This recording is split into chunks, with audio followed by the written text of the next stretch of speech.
আসসালামু আলাইকুম সম্মানিত দর্শক, আমার হাতে দেখতে পাচ্ছেন ছোট্ট একটা কিউট ইনভার্টার। এটা আমার এলাকার এক ছোট ভাই আমার কাছে গতকালকে পাঠিয়েছেন।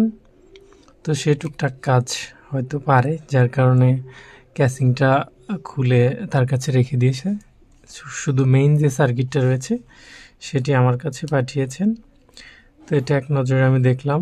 তো প্রাথমিকভাবে যেগুলো ফল্ট দেখতে পাচ্ছি সেটা হচ্ছে এখানে যে ডিসি ক্যাপাসিটরটা রয়েছে সেটা ব্লাস্ট হয়ে গেছে। সম্ভবত এটা প্লাস মাইনাস উল্টা লাগানোর কারণে হতে পারে, অন্যান্য ইস্যুতেও হতে পারে। এখানে ছোট্ট ফিউজ রয়েছে, এটা বার্ন হয়ে গেছে। তো ওভারঅল এটা এখন স্টেপ বাই স্টেপ চেষ্টা করে দেখি এটার কি সমস্যা হতে পারে এবং এটা কি হয়েছে। এবং আমার দেখা মতে ছোট্ট সার্কিটের ভিতরে দেখুন একদম 4 আঙ্গুল এটার সাইজ, একটু বড়। আর এইদিকে হচ্ছে 3.5 আঙ্গুলের মতো। তো এত ছোট সার্কিটের ভিতরে এত সুন্দরভাবে অ্যাসেম্বলি করা ইনভার্টার সার্কিট এর আগে আসলে আমি দেখিনি। এটাতে যে আইসিটা ইউজ করা হয়েছে এটা একটা প্রোগ্রামেবল আইসি। এটার ভিতরে অনেকগুলো ফিচার্স রয়েছে। টেম্পারেচার কাউন্ট করতে পারবে, তারপরে ফিডব্যাক ভোল্টেজটা মানে যখন লোডে দেওয়া হবে, লোডটা যখন বসে আসবে মানে কমে আসবে তখন অটোমেটিক এখানে শান্ট রেজিস্টারের মাধ্যমে এটা ভোল্টেজটাকে স্টেপ আপ করবে। মানে আমি যতটুকু আমার আইডিয়াতে কাজ করার অভিজ্ঞতা থেকে বলতে পারছি, দেখি এটা চেষ্টা করে রান করতে পারি কিনা।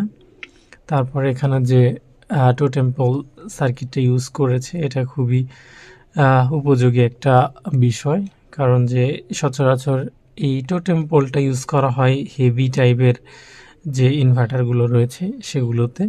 তো এত ছোট্ট সাইজের ভিতরে এত সুন্দর কাজ আমার দেখে আসলে ভালো লাগছে। এখন দেখি এটা রান করতে পারি কিনা। তো প্রথম দিকে আমরা হচ্ছে ক্যাপাসিটর ফিউজ দুইটা খুলে নিতে হবে এবং আমাদের মসফেটগুলো চেক দিতে হবে। তো প্রথমেই আমরা একটু মসফেটগুলো চেক দিই। চেক দেওয়ার পরে আমরা ধারাবাহিকভাবে এগুলো খুলে কোনটার পর কোনটা কাজ করতে হয় সেটি আপনাদের মধ্যে তুলে ধরার চেষ্টা করব।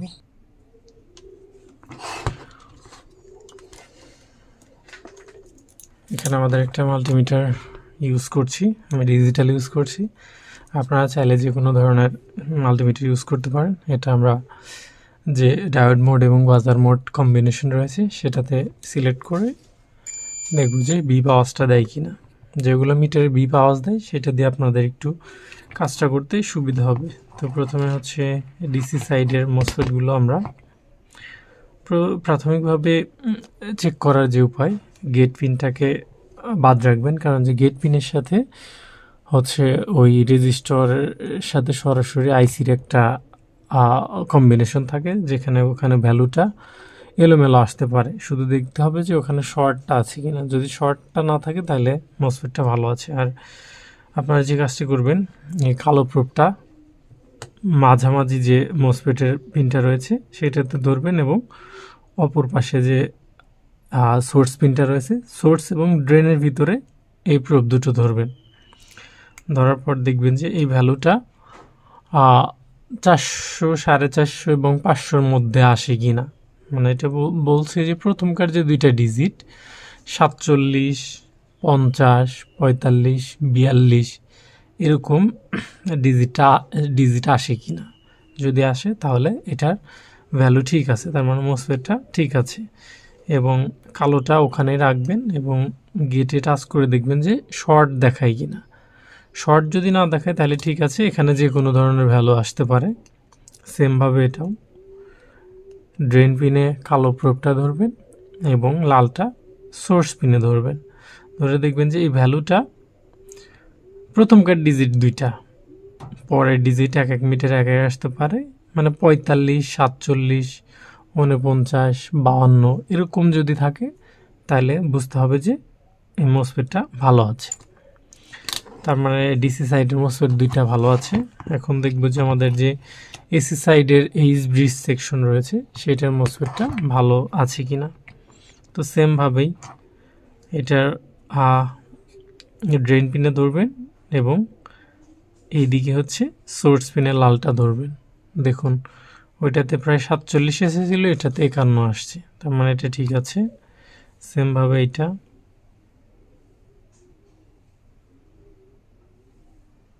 এটাও মোটামুটি দুইটা ঠিক আছে। এবং এখানে হচ্ছে এই তিনটা এই একটা মসফেট, এটার ভ্যালুটাও ঠিক আছে, এটার ভ্যালুটাও ঠিক আছে। ওভারঅল আমাদের যে মসফেটগুলো রয়েছে সবগুলো মসফেটেরই মান আমি ভালো দেখতে পাচ্ছি। তো দেখি এখন আমরা ফিউজ এবং ক্যাপাসিটরটাকে প্রাথমিকভাবে চেঞ্জ করে দেখি যে এটা রান হয় কিনা।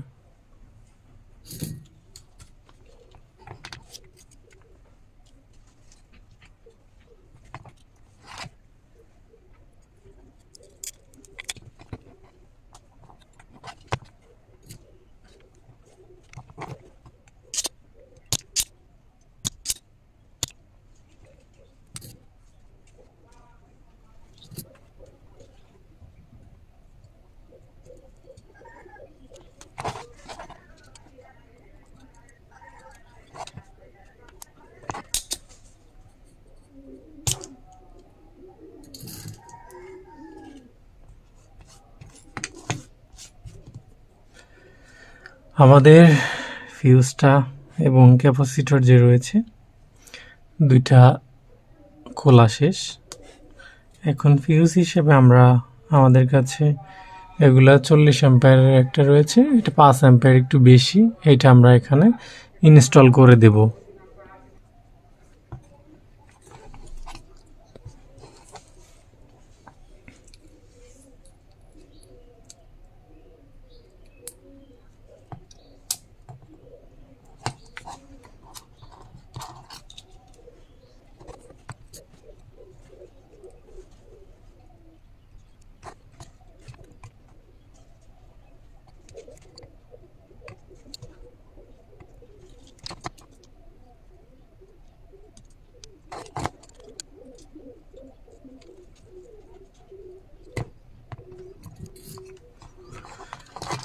আমাদের ফিউজ লাগানো কমপ্লিট। এখন আমরা ক্যাপাসিটর 2200 মাইক্রোফ্যারাড 16 ভোল্টের রয়েছে, সেক্ষেত্রে আমরা একটু ভোল্টেজটা বাড়িয়ে 1000 মাইক্রোফ্যারাড 25 ভোল্ট এটা ইউজ করব। এর জন্য কোনো সমস্যা নেই। ভোল্টেজটা 12 ভোল্ট ইনভার্টারের জন্য 25 ভোল্টের ক্যাপাসিটরগুলো ইউজ করা সবচেয়ে বেটার হয়।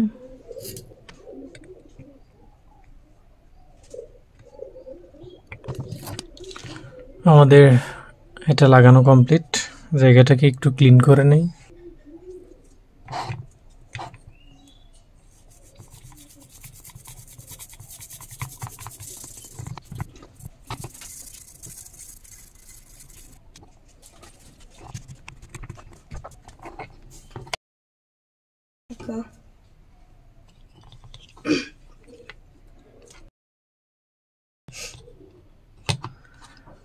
আমাদের মোটামুটি দুইটাই লাগানো ক্লিয়ার। এখন আমরা এটাতে লাইন দিয়ে দেখব যে এটা প্রপারলি কাজ করে কিনা। এখানে আমাদের কাছে 12 ভোল্ট একটা পাওয়ার সাপ্লাই রয়েছে, সেটা দিয়ে প্রাথমিকভাবে এটাকে ভোল্টেজ দিয়ে দেখব।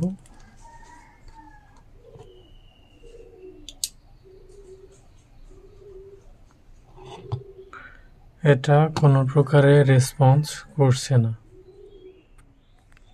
যদি দেখাই, আমাদের 0.05 অ্যাম্পিয়ার লোড নিচ্ছে, কিন্তু ইনভার্টার কোনো প্রকার রেসপন্স দিচ্ছে না। তার মানে এটা এর চেয়ে আরও বেশি জটিল কোনো কারণ হতে পারে, সেটা আমাদের আইডেন্টিফাই করে বের করতে হবে। তো এর জন্য আমরা যে কাজটি করতে পারি সেটা হলো, প্রথমে আমাদের যে এসি সেকশনের মসফেটগুলো রয়েছে এটাকে আমাদের প্রাথমিক কাজ হবে সবগুলো খুলে নেওয়া।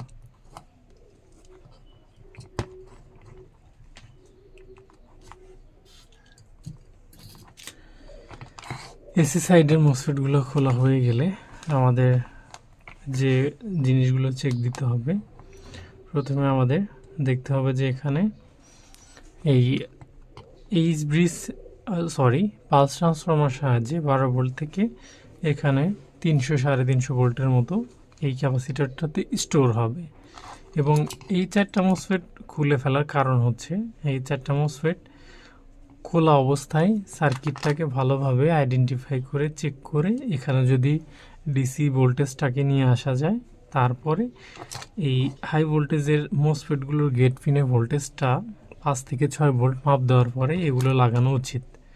এগুলো খুলে ফেলার একমাত্র কারণ যে এই মসফেটগুলো যাতে সেফ থাকে, কোনো প্রকারের কোনো কারণবশত এটাতে সমস্যা না হয়।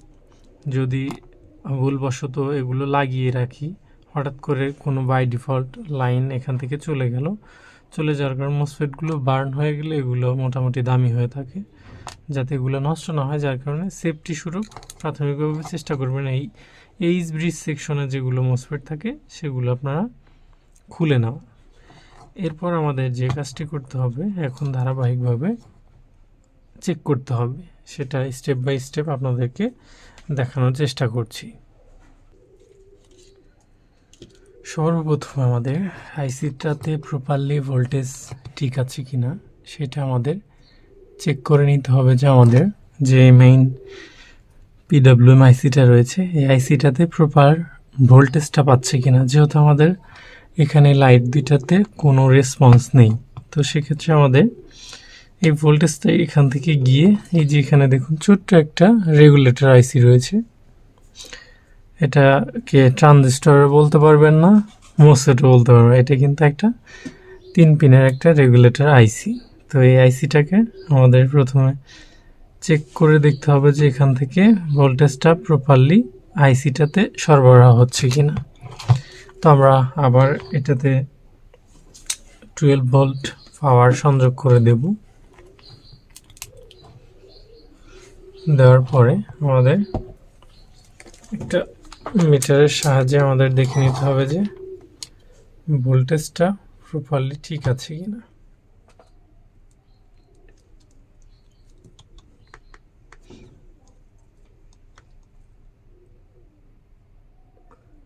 ইনপুটে 12 ভোল্ট আছে,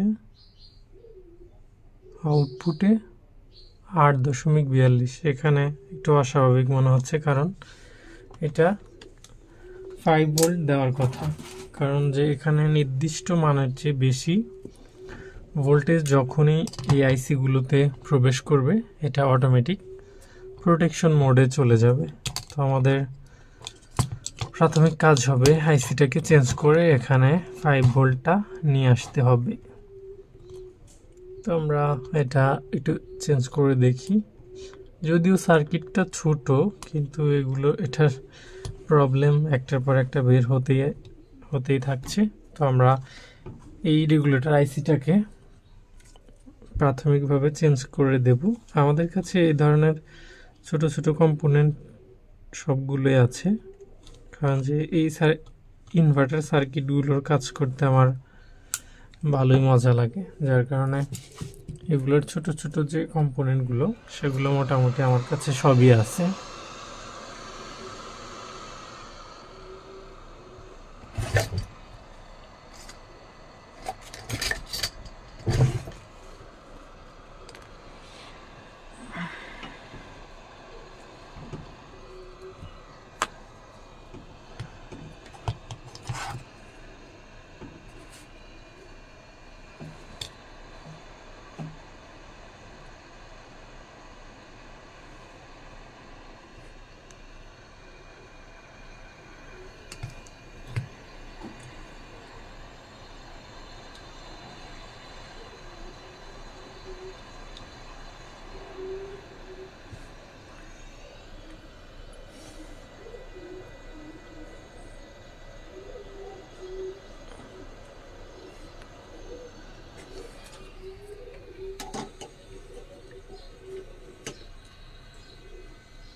এখানে আমার হাতে দেখতে পাচ্ছেন ছোট্ট রেগুলেটর আইসিটা।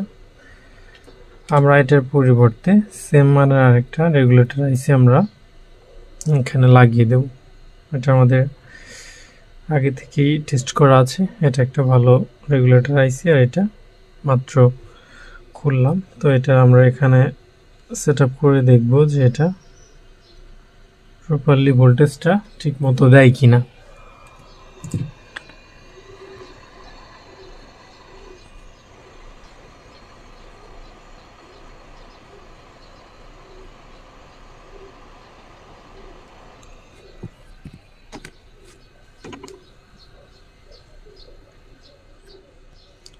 আমাদের আইসিটা লাগানো কমপ্লিট।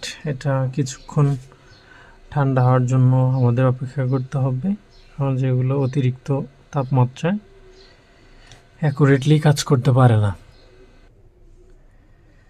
এবার আমাদের যে কাজটা করতে হবে, কানেক্টরগুলো খুলে ফেলেছিলাম, এটা যথাস্থানে বসিয়ে আমরা ভোল্টেজটা এখানে চেক করব।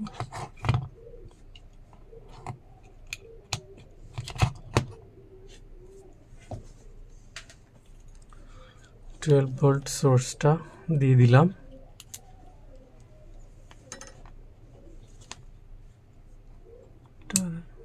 আলহামদুলিল্লাহ, দেখুন এটা ভোল্টেজটা চেক দেওয়ার আগেই কিন্তু লাইনটা চলে এসেছে। তার মানে আমাদের ওখানে ওভার ভোল্টেজটা থাকার কারণে আইসিটা প্রোটেকশন মোডে চলে গেছিল।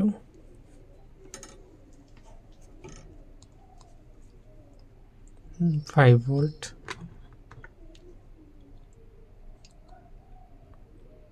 5 ভোল্ট চলে আসছে, এই পাশে 12 ভোল্ট। এই আইসিটার বিশেষত্ব হচ্ছে, আমি আপনাদেরকে প্রথমে বললাম যে এত সুন্দর ইনভার্টার সার্কিট এর আগে দেখিনি। এর কারণ হচ্ছে এই এত ছোট সার্কিটে একটা প্রোগ্রামেবল আইসি ইউজ করা হয়েছে।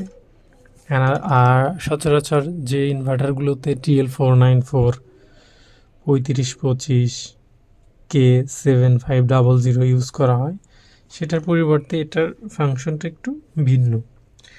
আচ্ছা, যাই হোক, আমরা এটা রান করে দেখব যে এখানে আমাদের যে হাই ভোল্টেজটা আসার কথা সেটা প্রপারলি আসে কিনা। ডিসি যে হাই ভোল্টেজটা থাকার কথা, এই দেখুন এখানে 297, প্রায় 300 ভোল্টের মতো চলে এসছে। তো এটা একদম বলা যায় প্রপারলি ঠিক আছে। এবং চাইলে আপনারা, আমি বলেছিলাম যে এখানে গেট ভোল্টেজটা ঠিক আছে কিনা সেটাও একটু শিওর হয়ে নিতে পারেন। তো তার জন্য দুইভাবে টেস্ট করতে পারেন। একটা হচ্ছে মাল্টিমিটারের সাহায্যে,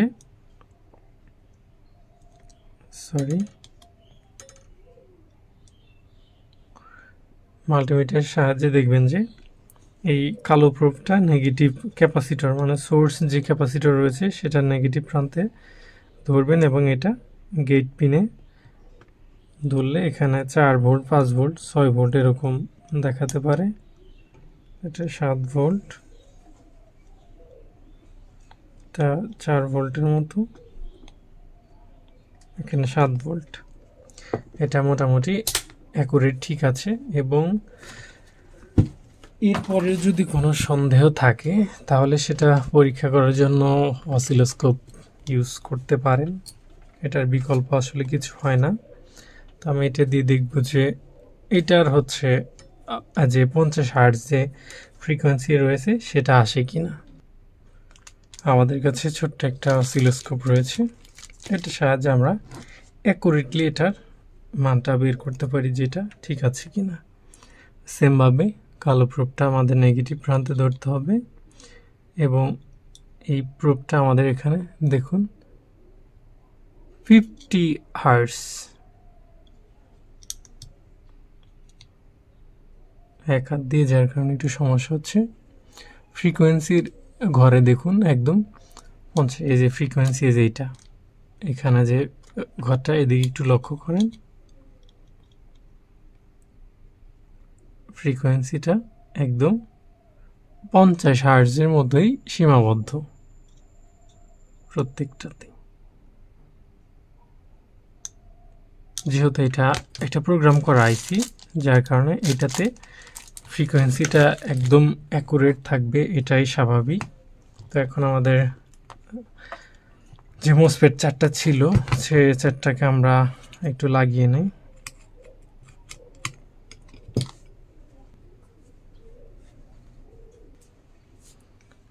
এখন আমাদের মসফেটগুলো এটার সাথে লাগিয়ে দিতে হবে।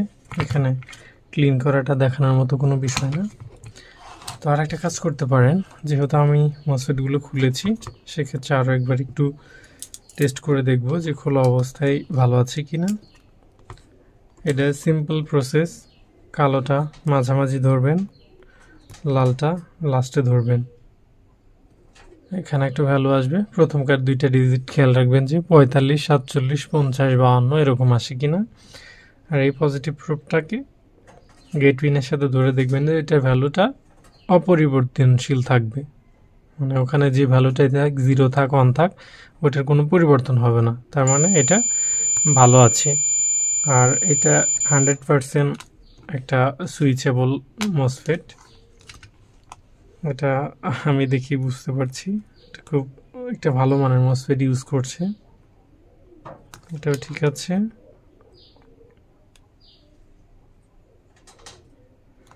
এটাও ঠিক আছে, এটাও ঠিক আছে। এই মসফেটটা আর একটু টেস্ট করা আপনাদেরকে একটু বুঝিয়ে দেই। সেটা হলো এই দেখুন, এটার সহজভাবে যদি বলি, এটা হচ্ছে এখান দিয়ে পানি ঢুকবে, পানি এদিক দিয়ে ঢুকবে, এদিক দিয়ে গিয়ে এখান দিয়ে বের হয়ে আসবে। মনে করেন যে এটা নাই, এই 2টা পিন আছে। একটু সময় বেশি লাগুক, তারপরে একটু বোঝানোর চেষ্টা করি আপনাদেরকে। এখান দিয়ে পানিটা ঢুকবে, এখান দিয়ে বের হবে, এখান দিয়ে পানি যাবে, এখান দিয়ে বের হবে। আর এই পিনটা যে, এটা হচ্ছে ওই কলগুলোর চাবি। পানির যে ট্যাপ থাকে সেটার হচ্ছে চাবি হচ্ছে এটা। এই চাবি দিয়ে আপনার এই পানির ফ্লোটাকে নিয়ন্ত্রণ করতে পারবেন। এদিক দিয়ে পানি যাবে, এদিক দিয়ে বের হয়ে যাবে। আর সেটাকে নিয়ন্ত্রণের জন্য এইটা ইউজ করবেন। এখন সেটার জন্য এইটা নিয়ন্ত্রণ হবে কি দিয়ে? এটা হচ্ছে পজিটিভ ভোল্টেজ এবং নেগেটিভ ভোল্টেজ দ্বারা এটা নিয়ন্ত্রণ হবে। তো যখন আমি হচ্ছে এটাকে নর্মাল পজিশনে, এই যে স্বাভাবিকভাবে ধরা হয়,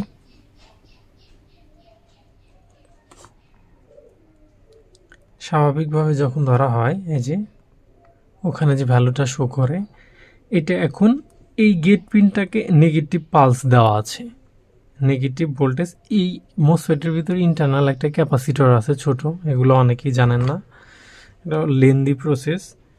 এটা দেওয়ার পরে এখানে নেগেটিভ পালস অলরেডি ওখানে শো হয়ে আছে। এখন যেহেতু নেগেটিভ আছে, তাহলে এটাকে আমরা উল্টাবো।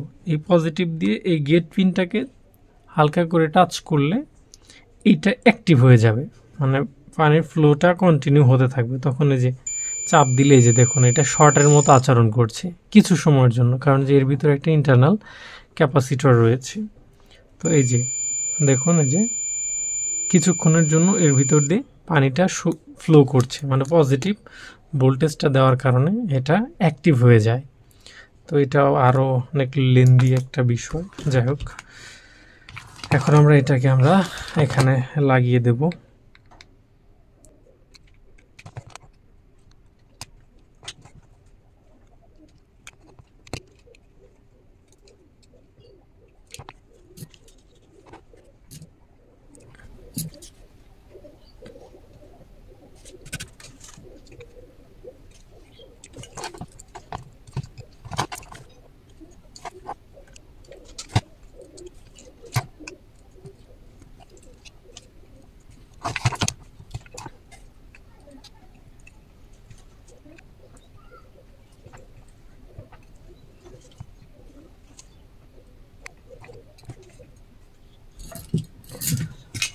আমাদের মসফেটগুলো লাগানো শেষ। এখন আমাদের এটাকে ক্লিন করতে হবে। যারা আসলে সার্কিটের কাজ করতে পছন্দ করেন, তাদের প্রথম যে কাজটার দিকে খেয়াল করতে হবে সেটা হচ্ছে আপনাদের নিট অ্যান্ড ক্লিন হতে হবে। যদি পরিষ্কার এটার কাজ না করতে পারেন, তাহলে আপনারা প্রচুর ঝামেলায় পড়বেন, কারণ যে সার্কিটগুলোতে আসলে একদম সূক্ষ্ম মিলিভোল্ট থেকে কাজ করা হয়। একটু শর্ট সার্কিট জনিত কোনো আভাস পেলেই মসফেট হোক, আইসি হোক, সেগুলো মুহূর্তের মধ্যে ভ্যানিশ হয়ে বার্ন হয়ে যেতে পারে। তো এর জন্য আপনাদের সর্বদাই খেয়াল রাখতে হবে যে পরিষ্কার কিভাবে রাখা যায় প্রত্যেকটা কম্পোনেন্টকে। তাহলে আপনারা দেখতেও যেমন চোখের একটা ভালো অনুভূতি ফিল পাবেন, কাজটা আপনাদের ততটাই নিখুঁত হবে। যাই হোক, এটা আমরা পরিষ্কার করেছি। একটু হিট দিয়ে আমাদের থিনারটা শুকিয়ে নেব।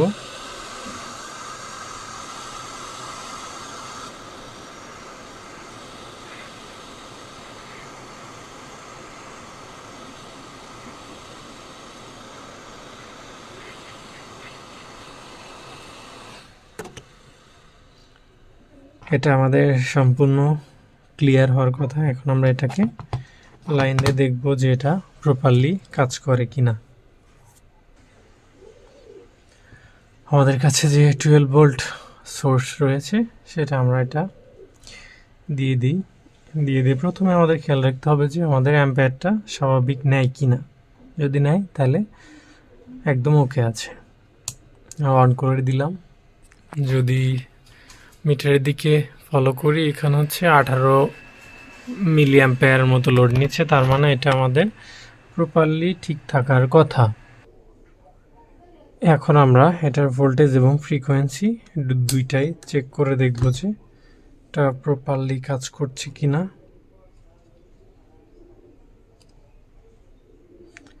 ভোল্টেজ 238-এর মতো আছে, লোড দিলে একটু কমে যাবে। এবং ফ্রিকোয়েন্সিটা দেখার চেষ্টা করব যে আমাদের ফ্রিকোয়েন্সিটা প্রপারলি ওকে আছে কিনা।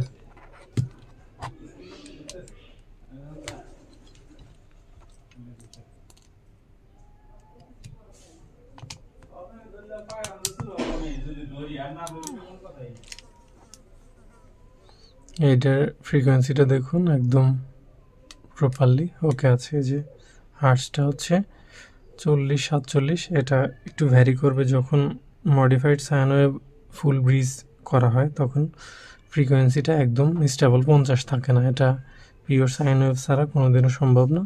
তারপরেও যা প্রপারলি একদম ওকে আছে। আমরা হালকা একটু লোড দিয়ে দেখব।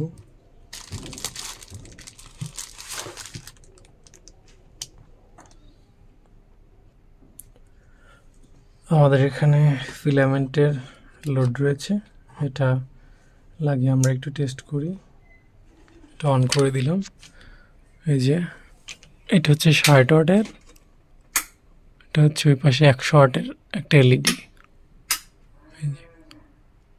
এটা প্রপারলি একদম কাজ করছে।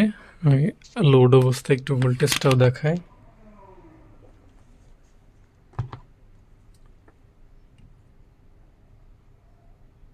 $217। এটা ব্যাটারিতে লাগালে প্রপারলি অ্যাকুরেট অ্যাম্পিয়ারটা দিতে পারবে। যাই হোক, সম্মানিত দর্শক, ফাইনালি আমাদের এটা কমপ্লিট। এটা একটু মডিফাই করে দিছি। এই যে এখানে ছোট্ট ছোট্ট দুইটা হিট সিন বসায় দিছি যাতে একটু হিটটা অ্যাবজর্ব করতে পারে। আর হচ্ছে আমি একটু লোডটা টেস্ট করে দেখাই যে এত ছোট্ট একটা ইনভার্টারে কত সুন্দর লোড নেয় এবং পাওয়ার লসটা নেই বললেই চলে। আমি একটু আপনাদেরকে দেখাই। এটা আমার একটা 120 mAh ব্যাটারি। এটা অন করে দিলাম। এটা হচ্ছে 60 ওয়াট। এটা লোড দিয়ে দেখলাম। এটা হচ্ছে 100 ওয়াটের একটা এলইডি। এটা দেখলাম 100 ওয়াটে কত ড্রেন করছে সেটা একটু দেখাই।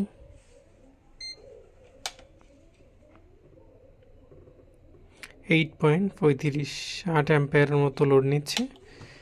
সেক্ষেত্রে ওই আয়রন কোরের যে ইনভার্টারগুলো রয়েছে সেগুলো কিন্তু প্রায় 10 অ্যাম্পিয়ারের মতো লোড নেয়। এখন এখানে হচ্ছে 200 ওয়াটের একটা, দেখুন একদম কি হাই গ্লো হয়। এটা হচ্ছে 17 অ্যাম্পিয়ার।